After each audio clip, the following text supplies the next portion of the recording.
안녕하십니까. 지난 시간에 이어서 다시 4주차 첫 번째 강의를 시작하도록 하겠습니다. 지난 시간에 생태계의 특성을 하려다가 시간이 좀 부족할 것 같아서 생태계의 특성을 이번 시간부터 하도록 하고 미뤘죠. 자, 이번 시간에는 생태계의 특성부터 그래서 하도록 하겠습니다.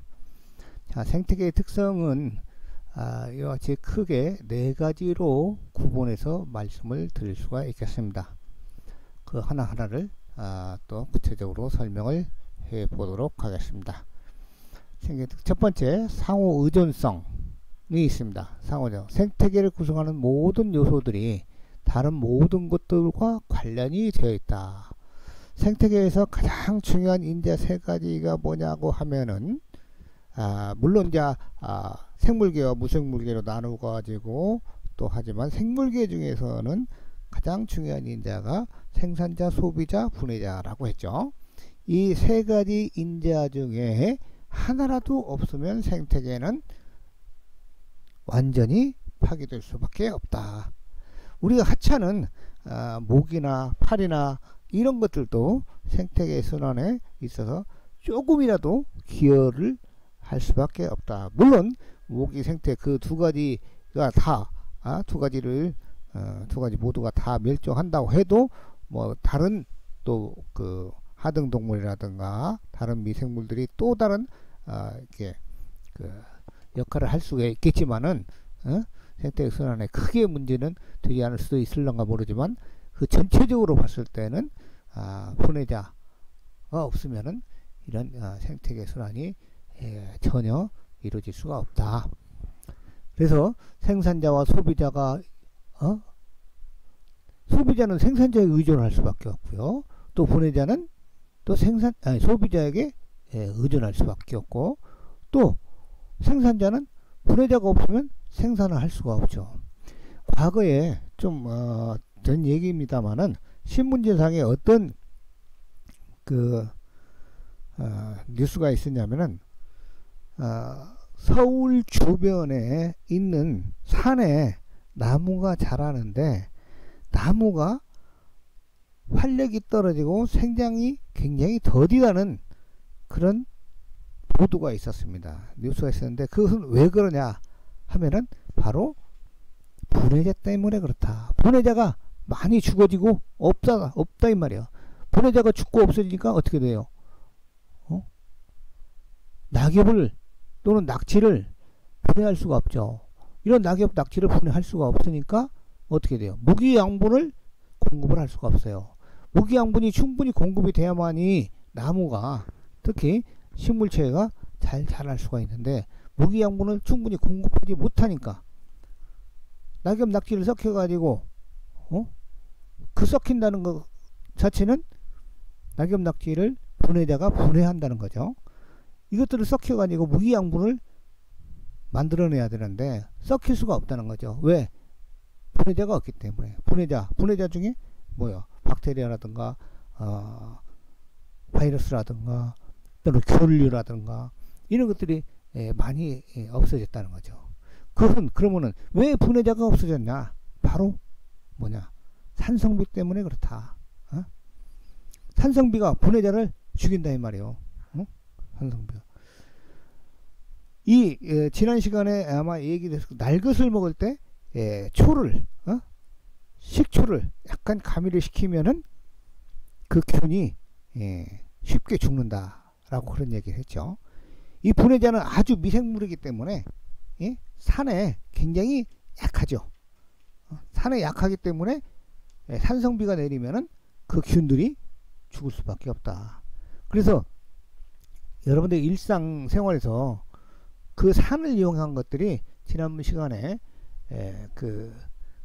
날것을 먹을 때 초를 찍어 먹으면은 그 날것 속에 있는 균들이 많이 죽어가지고 부작용을 일으키지 않는다고 그렇게 얘기했는데요. 또 하나는 여러분들이 아마 여러분들은 아직 부분적으로 우리나라의 인구의 거의 3분의 1 이상이 무좀을 가지고 산다고 그래요. 무좀 아시죠? 근데 무좀을 생기면 굉장히 가렵죠. 그 다음에 거기에 수포도 생기고, 그 다음에 그것이 오래 방치를 하면은 막 껍질이, 발바닥 껍질 또는 더 오래 지속이 되면은 발톱이 막 좀 이상하게 되고, 모형이 발톱이 기형화되고 막 그러죠. 그런데 이런 무좀이 걸리면 어디로 갑니까? 피부과로 가잖아요. 피부과 가서 연고 무좀약을 사서 바르죠. 그런데 저 같은 경우는 무좀약을 과거에는 그렇게 무좀약을 사서 피부과 가서 처방을 받아가지고 무좀약을 사가지고 바르습니다만은 언젠가부터는 무좀약을 사서 바르지 않았습니다. 제가 군대 가서 무좀이 걸려가지고 거의 상당히 오랜 기간 지속이 됐습니다만은 어느 날 갑자기 제가 식초를 갖다가 발에다 바르니까 그 무좀이 조금씩 나아지는 모습을 볼 수가 있겠고, 또 식초를 갖다가 양말 신기 전에 발가락 사이에다 바르니까 발냄새가 훨씬 덜 나더라 이거요. 발냄새라는 것은 뭐예요? 무좀균들이 많이 번식하기 때문에 그 무좀균에 의해서 나는 냄새라고 생각을 합니다. 그런데 무좀균이 없기 때문에 냄새도 적고요. 그 다음에 무좀균이 산에 의해서 이 식초에 의해서 많이 죽기 때문에 무좀이 좀 뭐랄까 번성하지 못하고 무좀이 크게 번성하지 못하기 때문에 발도 깨끗해지고, 그래서 지금은 발톱 무좀까지 있었습니다만은 그 발톱 무좀이 지금은 싹 사라지고 없습니다. 그런데도 불구하고 지금도 지속적으로 양말 신기 전에 식초를 조금씩 바르죠. 식초를 면봉에다가 발라가지고 조금씩 발바닥에다 칠해주면은 발톱 사이에 발가락 사이에다 칠해주면은 냄새도 덜 나고 무좀도 생기지 않고 참 괜찮더라고요. 그래서 이와 같이 생산자다, 서울시 주변에 있는 산림, 특히 그 나무가 분해자에 의존될 수밖에 없다. 분해가 되지 않으면은 무기양분을 공급하지 못하기 때문에 뭐 소비자는 당연하죠. 생산되지 않으면 풀이 자라지 않으면 소비자인 초식동물들은 살 수가 없죠. 초식동물이 있어야만이 또 육식동물도 살아갈 수가 있고요. 이와 같이 생태계를 구성하는 모든 요소들이 다른 모든 것들과 관련되어 있다, 의존하고 있다. 그래서 상호 의존성이다. 이것이 바로 생태계 특성 중에 하나이고요. 그 다음에 두 번째는 한계성이 있다. 생태계 내의 모든 생명체나 종은 무한히 성장 증대될 수 없다. 미생물의 증식, 동물의 증식, 식물의 합성 능력 등이 한계가 있다는 거죠. 한계성. 자, 과거에 수천만 년 전에 지구는 무슨 시대라고 했습니까? 공룡 시대라고 했죠. 공룡이 엄청 많았다는 거죠. 그 시대는. 그러나 지금은 공룡 지구상에 한 마리도 없잖아요. 한 마리도 없어요. 왜 공룡이 없어졌냐? 왜 공룡이 없어졌을까요? 한 30초만 생각해 보십시오. 대답을. 왜 공룡이 없어졌을까? 그 많던 공룡들이. 자, 바로 환경입니다. 환경. 공룡이 살 수 있는 환경 조건이 안 됐기 때문에 공룡이 사라졌다 이 말입니다. 만약에 공룡이 살 수 있는 조건이 지속적으로 유지가 됐다면 공룡은 지금까지도 살아있을 것이다. 지금까지도 남아있을 것이다. 공룡은 상당히 큰 체구가 상당히 큰 종이죠. 물론 공룡 중에도 여러가지 종류가 있다고 합니다. 날아다니는 익룡도 있고 걸어다니는 걸어다니는 공룡도 있고, 날아다니는 공룡은 육식 공룡이고 걸어다니는 공룡은 초식 공룡이고 그런 예를 들자면 그런 공룡 여러 가지 종류가 있었겠죠. 근데 그 공룡들이 완전히 사라졌다는 것은 환경 조건이 맞춰지지 못하기 때문에. 그럼 지금은 우리 지구를 어떤 종이, 어떤 생명체가 지구를 지배하고 있습니까? 과거 공룡 시대는 공룡이 지구를 지배했다고 해도 과언이 아닌데, 지금은 바로 인간이 지구를 지배하고 있죠. 그러면 인간도 한계성이 있을까? 인간도 언젠가는 파괴되고 멸종되고 없어질 수 있을까요? 그건 누구도 지금 상황에서는 누구도 말할 수가 없죠. 그러나 저 뒤에 가서 또 이 얘기를 할 수도 있겠습니다만은, 그러나 인간도 이 상태로 지속적으로 환경을 오염시킨다면은 인간도 멸종이 될 수도 있을 것이라고 생각을 합니다. 왜? 즉 아기를 안 낳으면, 아기를 못 낳으면 그 인류는, 우리 인간도 지구상을 떠날 수밖에 없다.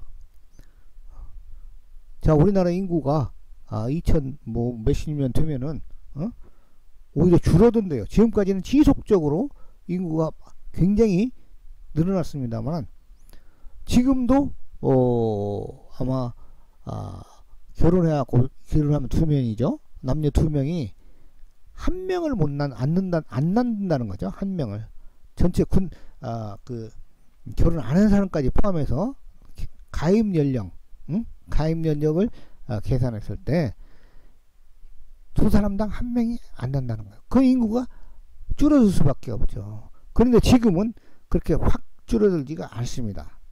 왜? 급속도로 줄어들지가 않아요. 왜? 의학이 발전해 가지고 수명이 길어지니까. 수명이 길어지니까 줄지는 않습니다만은 생산 인력은 굉장히 줄어들고 있죠. 그러나 인간의 수명도 한계가 있는 거죠. 몇 살까지 살는가는 모르지만은 그 한계에 도달했을 때도 지속적으로 지금과 같이 자녀 수가 줄고, 또 낳고 싶어도 못 낳는 경우가 있잖아요. 낳고 싶어도 못 낳는 경우. 이것이 바로 환경 호르몬 때문에, 체내에 호르몬 작용을, 정상적인 호르몬이 정상적으로 호르몬 작용을 해야 되는데, 우리 인간 생활에서 오염된 물질들이 몸속으로 들어가 가지고, 또는 인간의 풍족함과 편리함을 위해서 만들어진 어떤 물질이 인간 체내에 들어가 가지고 호르몬 역할을 해요. 호르몬 역할을 하는데 정상적인 호르몬이 아니기 때문에 정상적으로 역할을 하지 못한다. 근데 그 정상적으로 하지 못하는, 비정상적으로 하는 역할이 어떻게 되냐? 미세 조직에서부터 문제를 일으킨다. 예를 들면 정자의 수를 감소시킨다든가, 단자를 발생을 못하게 한다든가, 이런 사례가 발생할 수도 있습니다. 나중에 환경 호르몬에 대해서 설명을 할 때 또 다시 거기서 구체적으로 설명을 하기로 하고요. 여기까지 말씀을 드리고요. 일단 미생물의 증식이 특히 한계가 있다는 거. 자, 미생물의 증식이 급속도로 증식시키는 예를 들자면은 여름철에, 특히 여름철에 녹조현상, 적조현상, 그런 얘기 들어보셨죠? 그 녹조현상, 적조현상이 바로 미생물이 너무나 급속도로 증식하기 때문에. 증식하려면 무엇이 필요해요? 먹이가 필요하죠. 먹이가. 근데 먹이가 필요한데 몽땅 먹고 몽땅 번식하면 또 어떻게 문제가 돼요? 또 다른 생존을 위해서 뭔가 또 필요하죠. 그런데 그 필요한 것이 부족하기 때문에 다 죽는 거죠. 자, 그것을 순차적으로 말씀을 드리면은, 미생물은 예를 들자면 물속의 미생물들이, 플랑크톤 같은 미생물들이 있는데, 이런 것들은 뭘 먹고 사냐? 유기양분을 먹고 삽니다. 유기양분, 유기물. 그 유기양분이 많이 포함된 것이 축사에서 나오는 똥물 있잖아요. 똥물. 액비라고도 하고, 하여튼 그 액상 축산분요. 액상축분이 하천을 따라서 내려가요. 어디로? 강으로 흘러 들어가. 그럼 강으로 흘러 들어가면 굉장히 유기물이 풍부해지죠. 그러면 강 속에 살고 있는 이 플랑크톤은 먹을 것이 풍부하게 들어오니까 엄청나게 좋아하고 많이 먹고 많이 번식을 하죠. 근데 많이 번식을 해가지고 잘 살다가 또 문제는 뭐냐? 이런 것들도 플랑크톤도 무엇이 필요하냐면 호흡을 하려면 산소가 필요하죠. 산소가 필요한데 물속에 녹아있는 산소가 한계가 있는 거잖아요. 한계가 있어. 이거 이제 물속에 녹아있는 산소 보고 용존산소라고 하는데 용존산소량이 부족해요. 그러면 엄청나게 번식하다가 산소가 부족하니까 싹 몰살을 한다면 몰살 다 죽어버려. 다 죽어버리고 나니까 죽은 상태에서 나타나는 색깔에 따라서 죽은 이 많은 미생물들이 물속에서 죽었는데 그 죽어 있어 가지고 나타나는 색깔이 적색이면 빨강색이면 적조현상, 녹색이면 녹조현상 이렇게 말을 하죠. 미생물이 엄청나게 증식하는데 그 증식이 한계가 있다는 거죠. 또 동물도 마찬가지고요. 식물의 합성 능력도 마찬가지고요. 동물 같은 경우도 여러분들 동물의 왕국을 혹시 보시는가 모르겠지만 동물의 왕국을 보면은 어느 때 새끼를 많이 낳습니까? 먹을 것이 풍부할 때 새끼를 많이 낳습니다. 동물들 보면 먹을 것이 없을 때는 가능한 새끼를 적게 낳는 자연의 섭리인가 보죠. 동물들도 그것을 알고 그렇게 생활을 하는가 모르겠지만은 하여튼 동물들도 증식이 한계가 있는 거죠. 없으면 먹을 것이 없으면 증식을 않는다는 거죠. 그래갖고 자연적으로 이 숫자를 조절을 하기도 하죠. 인간이 간섭을 하지 않아도요. 마찬가지로 식물의 합성 능력도 마찬가지입니다. 나무 같은 경우 계속 크죠. 매년 자라죠. 근데 이 나무가 언제까지 수백 년 수천 년 자란다고 봅시다요. 그럼 매년 봄이면 새싹이 올라오죠. 그러면 나무가 크기만 하면 줄어들지는 않고 커지기만 합니까? 자, 나무는 이렇게 줄어들지 않고 매년 큰다. 사람은 크다가 나이가 먹으면 키가 줄어듭니다. 키가 줄어들어요. 뭐 그것은 이제 의학적으로 내가 잘 모르겠습니다만 예를 들자면 척추뼈와 뼈 사이가 간격이 줄어든다. 눌려가지고 그 다음에 허리가 굽어진다. 그래서 이제 신장이 키가 줄어들 수도 있겠습니다만 나무 같은 경우는 계속 봄이면 새싹이 올라오죠. 그래서 매년 지속적으로 생장하는 것 같이 보이죠. 그러나 나무도 한계가 있습니다. 나무도 최대로 컸을 때의 상태에 비해서 나이가 먹으면 예를 들자면 나무가 1000년을 산다고 하면 500년까지 또는 600년까지 최대로 컸다. 그 이후에 700년부터는 줄어든다 이 말이죠. 왜 줄어드냐? 왜 줄어듭니까? 매년 새싹이 올라오는데 1000년까지 살 때까지도 계속 새싹이 올라오는데 왜 줄어든다고 생각합니까? 왜 줄어든다고 얘기합니까? 라고 저한테 반문할 수도 있겠습니다만 이 나무 생장이라는 것은 나무 키로서만 생장이라고 볼 수가 없습니다. 전체적으로 부피 전체적으로 봐야 돼요. 무게로 보고 특히 이제 무게로 볼 수도 있는데 그러면 이게 키가 또는 그 나무가 생장이 줄어든다 라고 하는 것은 크기가 무게가 줄어든다는 거죠. 그래서 새로 나온 새싹에 비해서 죽어가는 가지가 많으면 이것은 생장이 감소한다고 볼 수 있습니다. 죽은 가지가 새로운 가지보다 많을 경우는 생장이 감소된다. 그 식물도 이렇게 합성 능력에 한계가 있어 가지고 줄어든다. 그 다음에 결국에는 죽고 말죠. 생태계의 모든 생명체나 총은 무한하게 성장, 증대될 수 없다는 것입니다. 그 다음에 이제 세 번째는 복잡성. 생태계는 조화롭지만 미묘한 상호관계를 복잡하게 유지, 어느 한 생태계만을 독자적으로 분리시켜 설명하기가 곤란하다. 생태 환경에 대한 인간의 개입은 시간적 공간적으로 전혀 예기치 못한 결과를 초래한다 라고 했습니다. 생태계가 아주 복잡하죠. 조화롭지만 미묘한 상호관계를 복잡하게 유지한다. 좋아요.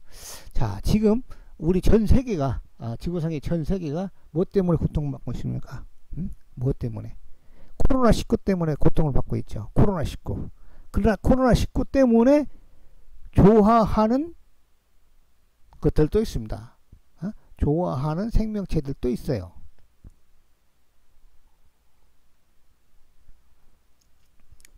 생태계 전체적으로 봤을 때 인간은 지금 참 고통스럽습니다.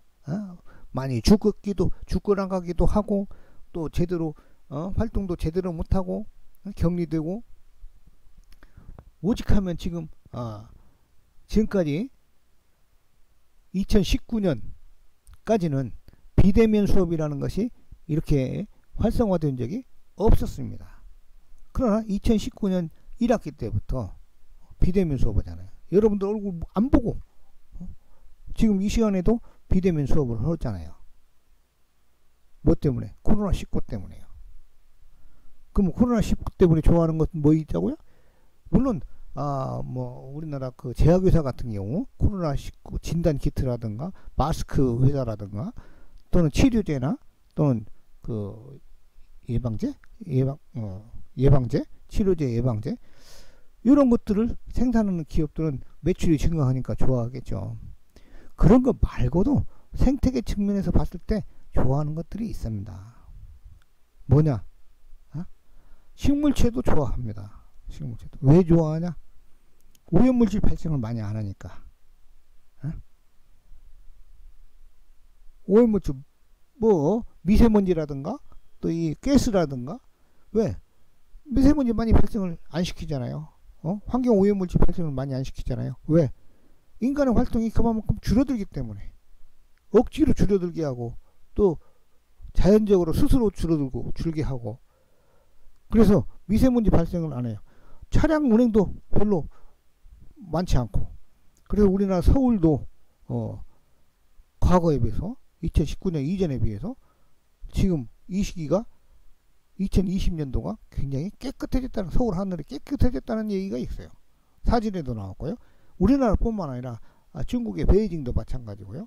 하여튼 세계적으로 대도시가 미세먼지나 오염에 시달리던 그 대도시들이 코로나19로 인해서 기업체, 공장 굴뚝이 막혀버리고, 또 인간의 활동이 줄어들면서 자동차 운행이 훨씬 줄어들고 하다 보니까 오염물질이 굉장히 줄어들어 가지고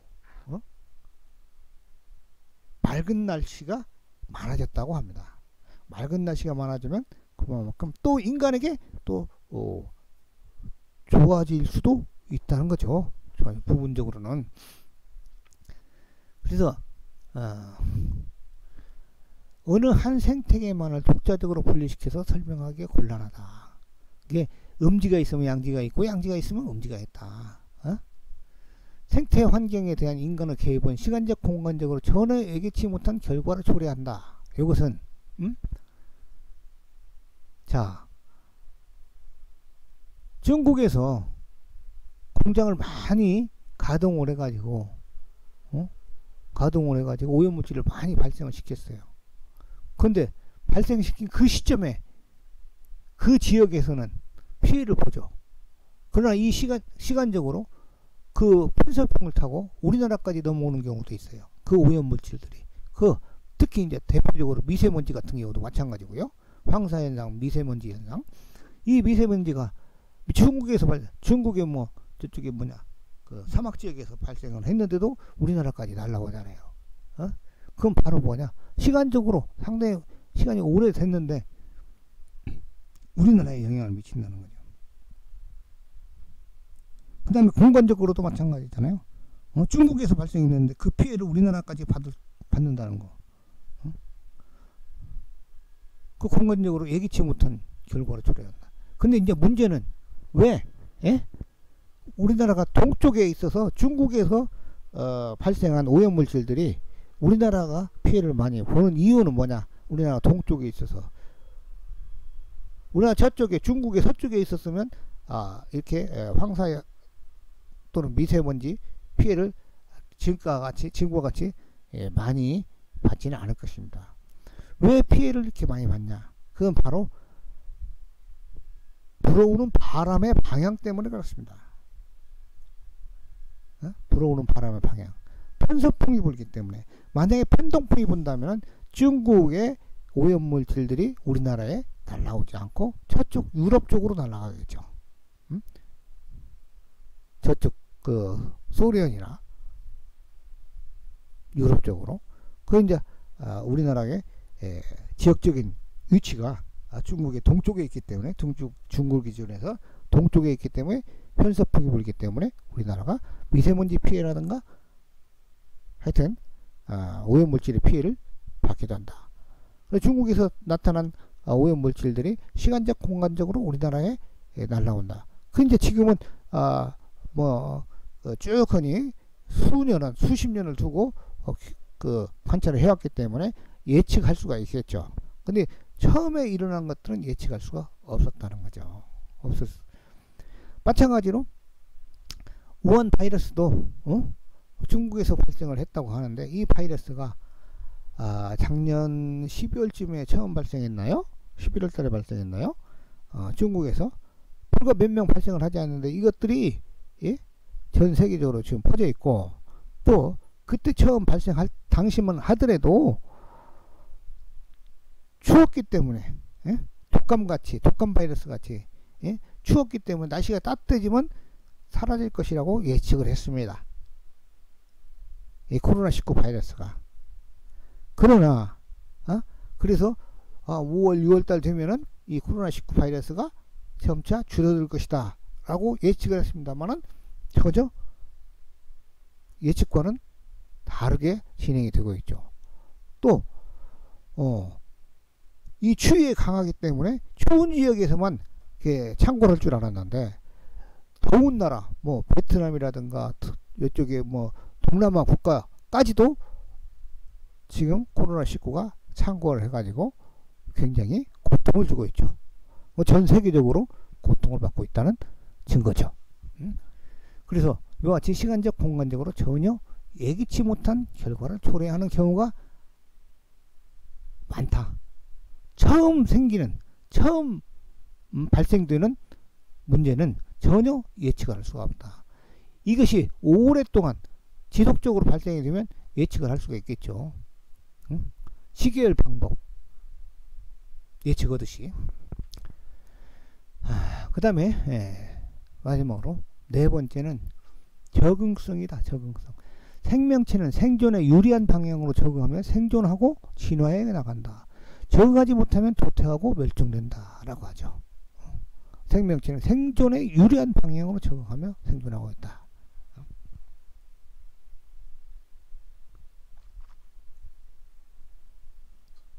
생존에 유리한 방향으로 적응하죠. 그래서 지구상의 생명체 중에 가장 적응력이 뛰어난 것이 뭘까요? 가장 적응력이 뛰어난 거. 글쎄 여러 가지 종이 있을 수도 있겠습니다만은 열대 지역에서도 살고 또 극지방에서도 살 수 있는 종 바로 인간인 것 같아요. 인간. 열대 지역에서도 살잖아요. 또 극지방에서 살고 또 뭐 적응력이 뛰어난 그 종이 뭐 인간뿐만 아니라 몇 가지 또 있겠죠. 여러 가지가 있겠지만은 그 중에 대표적인 것이 인간이고, 그 다음에 내가 생각하기에는 언뜻 개 같은 경우, 개 극지방에서 썰매에 끌고 또 열대지방에서도 잘 살고 있죠. 개 같은 경우. 뭐 그 밖에도 다른 종들도 있겠죠. 뭐 개미 같은 미생물도 그럴 수도 있겠고요. 근데 극지방은 잘 안 가봐서 잘 모르겠는데 열대지방은 뭐 동남아 국가 가면은 열대 지역이기 때문에요. 볼 수 있죠. 근데 이제 이런 종들이 저 위도로 갔으면 저유도로 갈수록 이 종은 다양해집니다.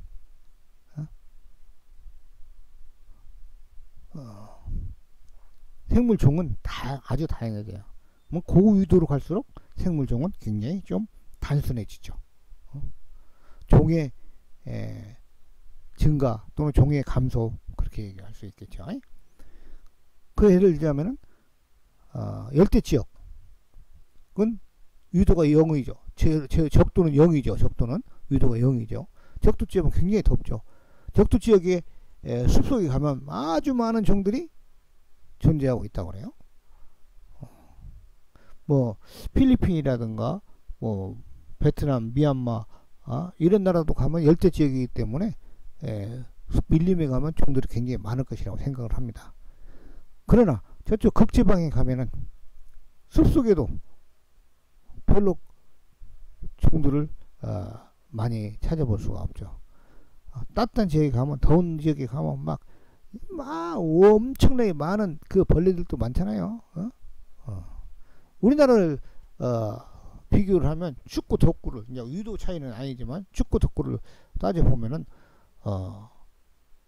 여름철에는 더우니까 종들이 많이 번성을 하고 많은 벌레들이 막 돌아다니고, 겨울철에는 추우니까 없어지죠. 사라지죠. 대표적으로 모기, 파리 같은 경우도 겨울철에는 없잖아요. 여름철에는 막 창궐하고. 그 다음에 생명체는 생존에 유리한 방향으로 적응하며 생존하고 간다. 자, 생명체는 생존에 유리한 방향으로 적응하며 생존에 진화해 간다. 우리나라 사람들도 진화를 많이 했어요. 어떻게 진화하냐? 키가 많이 커졌어. 체구가 많이 커졌어요. 왜? 환경이 변하기 때문에. 환경이 어떻게 변하냐? 먹을 것이 많은 환경이 됐기 때문에. 1960년대까지만 하더라도 키가 적었어요. 상당히 적었죠. 왜? 그때까지만 하더라도 우리나라에 먹을 것이 굉장히 부족했기 때문에. 그러나 지금은 먹을 것은 차고 넘치죠. 입맛이 없어서 못 먹고 다이어트 하려고 해서 안 먹지만 먹을 것이 없어서 안 먹는 사람 거의 없죠. 물론 진짜 비참하게 먹을 것이 없는 사람들도 부분적으로 있을 수는 있겠습니다만은, 보편적으로 봤을 때 과거 1960년대까지만 하더라도 먹을 것이 없었고 허덕이고 그랬습니다.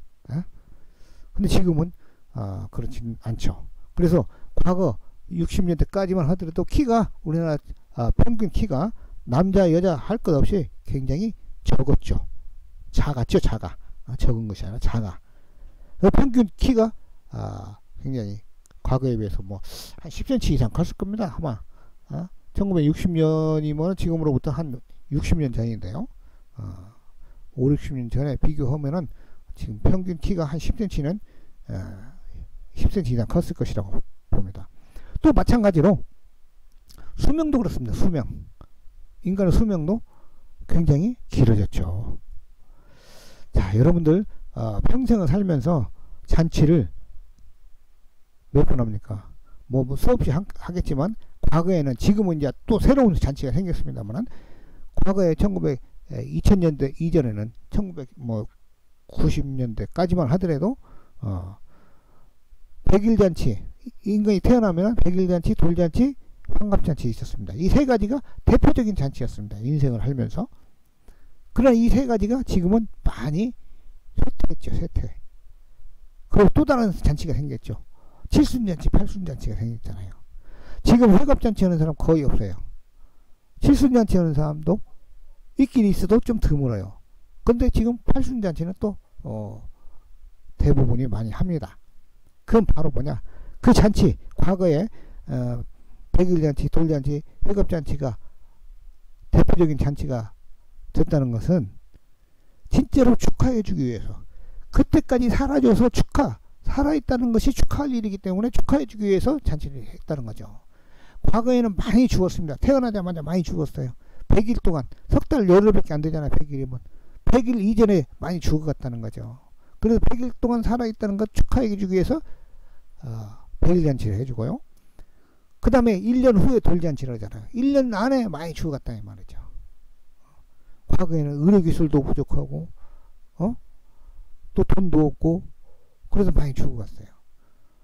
또 많이 살았죠. 60년 60년 살고 나면 이제 회갑잔치를 해주죠. 만 60세 됐을 때. 예.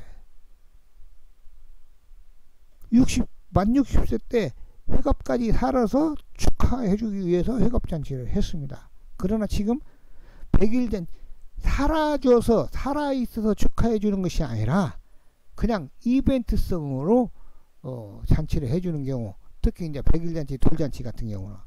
그러나 우리나라에서 회갑잔치는 지금은 없습니다. 거의 뭐 90% 이상이 없어요. 만약에 회갑잔치 한다고 친구들 초대하고 오면은 물론 이제 가족끼리 또 기념으로 식사를 할 수도 있겠습니다만은 과거에 같이 뭐 친구들 친지들 초청해 가지고 잔치한다, 회갑잔치한다, 손가락질 하고 욕 먹죠. 욕 먹어요. 지금 칠순잔치도 마찬가지입니다. 그만큼 70살까지 사는 것도 흔하다는 거죠. 너무 흔하다는 거죠. 70살 이전에 죽는 것이 오히려 희귀할 정도죠. 근데 이제 80살까지는 물론 이제 남자나 여자나 평균 나이는 80살이 넘었습니다. 우리나라. 그리고 팔순잔치를 많이 해주죠. 자식들이. 그러나 지금 뭐 친구들 불러가지고 회갑잔치, 칠순잔치, 팔순잔치 하는 사람은 많이 사라졌어요. 시대가 변하죠. 자, 그래서 우리나라 평균 연령이 남자나 여자나 80이 넘었는데요.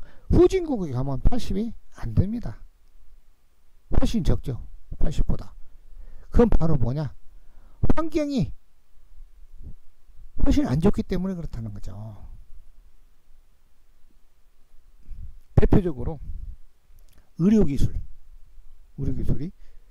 후진국은 떨어지죠. 아프면은 의료기술 떨어지니까 죽을 수밖에 없다는 거죠. 근데 우리나라 의료기술이 높으니까 가만히 두면 죽을 사람을 의학적으로 처치를 하면은 살아난다 이거죠. 그래서 오랫동안 평균 연령이 길죠.